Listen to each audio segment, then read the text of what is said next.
Setelah puluhan tahun lamanya, The Exorcist akhirnya punya sequel nih. Congrats ya buat kalian yang udah sabar nungguin. Tapi, apa penantian kalian terbayar lunas?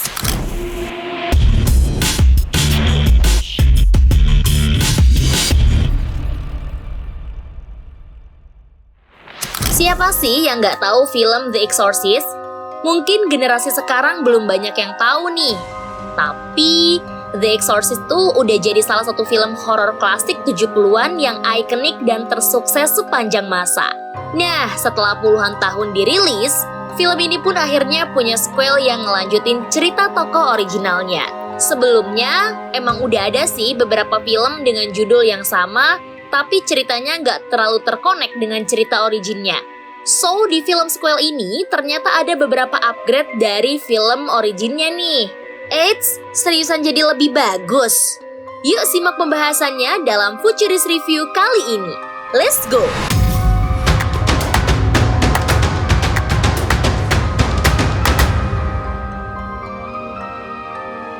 Sebelum itu jangan lupa like, comment, share, dan subscribe-nya biar admin Futurist makin semangat ngasih info menarik seputar film atau series ke kalian. Dan jangan lupa juga buat nyalain notifikasi loncengnya biar gak ketinggalan video-video menarik lainnya. Storyline. Setelah 50 tahun berlalu dari kasus eksorsis yang menimpa gadis bernama Regan, kasus serupa pun kembali muncul di film ini. Kali ini gak hanya menimpa satu anak, namun dua anak sekaligus, yaitu Angela dan Catherine. Di act pertama, cerita dimulai dengan kisah masa lalu Ibu Angela, Soren, yang meninggal dunia akibat gempa bumi saat sedang liburan di Haiti bersama sang suami, Victor. Kemudian, cerita berlanjut ke kehidupan Angela remaja yang tinggal bersama sang ayah. Di act kedua, cerita semakin menegang saat Angela dan Catherine hilang di hutan dan mulai kerasukan. Hingga puncaknya di act ketiga, penyelesaian cerita terjadi dengan melakukan eksorsis kedua anak tersebut. Nah, ketiga act tersebut dibuat dengan tempo yang slow burn, kayak di film pertamanya. Di awal begitu lambat, namun lambat laun semakin tegang dan meledak di akhir. Sebenarnya, di act 1 dan 2, alur cerita masih berjalan dengan tempo yang enak buat dinikmatin.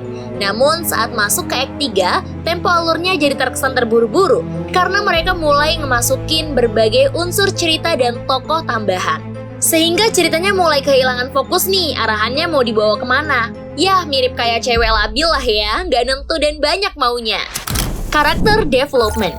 Film ini bisa dibilang punya tokoh yang lebih banyak dibanding film originnya. Di awal film, cerita emang berfokus ke tokoh Angela dan keluarganya. Namun, semakin cerita berkembang, semakin banyak tokoh lain yang mulai bermunculan. Nah, menurut admin, walaupun banyak tokoh yang ditampilin, mereka berusaha untuk tetap fokus ke tokoh utamanya, yaitu Angela dan ayahnya. Chemistry dari Angela dan ayahnya juga dibuat dengan begitu erat dan penuh emosional. Dengan fokusnya ke tokoh utama, membuat beberapa tokoh lainnya jadi kurang dalam perkembangan karakternya. Terutama buat perkembangan karakter Catherine dan keluarganya nih. Padahal peran Catherine udah jadi spotlight kedua di film ini. Namun karena terlalu banyak tokoh yang muncul sehingga porsinya jadi berkurang. Selain itu, tokoh McNeil yang ibaratnya jadi tokoh legend di film ini, perannya nggak terlalu banyak dalam ngebantu kasus ini dan malah jadi korban dari sang iblis. Nasib ya bu. Admin juga mau ngeritik kemunculan beberapa tokoh yang ada di film ini. Misalnya terkait peran dari tokoh pastor. Asli guys, kalau kata admin, peran pastor di sini nggak berimpact samsek dan cuma ngasih harapan palsu. Padahal admin kira perannya bakal jadi krusial, karena pastornya dapat porsi perkembangan karakter walau nggak sebanyak di film originnya. Yang ada nih, peran dukun yang asal-usulnya nggak terlalu dijelasin aja malah lumayan berimpact dalam film ini. Horror teknik. Yang udah nonton film originnya pasti udah tahu nih betapa menegangkannya teknik horor yang ada dalam film tersebut. Walaupun minim jump scare, tapi mereka berhasil ngebangun suasana yang mencengkam dan sadis. Mereka berhasil ngebangun intensitas ketegangan dengan baik. Film ini pun jadi salah satu pelopor film horor lainnya dalam ngebuat teknik horor tanpa banyak jump scare. Nah, di film sequelnya, mereka tetap mempertahankan teknik horor yang mencekam dan sadis kayak film originnya. Namun, di film ini, mereka coba nambahin adegan jump scare di beberapa part, walau nggak terlalu banyak. Adegan jumpscare-nya pun lumayan sukses dan unexpected. Apalagi ada salah satu adegan jumpscare-nya yang bikin kalian jantungan. Asli sih, admin aja sampai mau loncat dari kursi saking kagetnya. Tapi guys, admin kayaknya cukup kecewa nih dengan adegan eksorsis di film ini.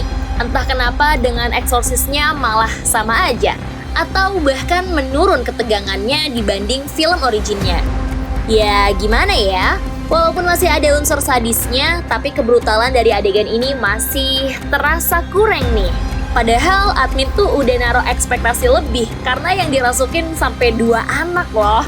So, masih bisa dibikin makin brutal lagi kan? Scoring dan visual effect. Sama seperti film originnya, musik dan sound effect di film ini lumayan berhasil ngebangun suasana tiap adegan di filmnya, terutama suasana tegang dan mencekam. Dengan sound effect-nya ngebuat berbagai adegan jumpscare berhasil bikin penonton jadi makin kaget. Oh iya, film ini juga masih menggunakan soundtrack khas dari film originnya, yaitu Tubular Bells karya Mike Oldfield, yang udah legendaris banget. Efek visual film ini juga pastinya lebih upgrade dari film originnya. Mereka juga nambahin berbagai efek CGI yang makin mendukung elemen horor di film ini.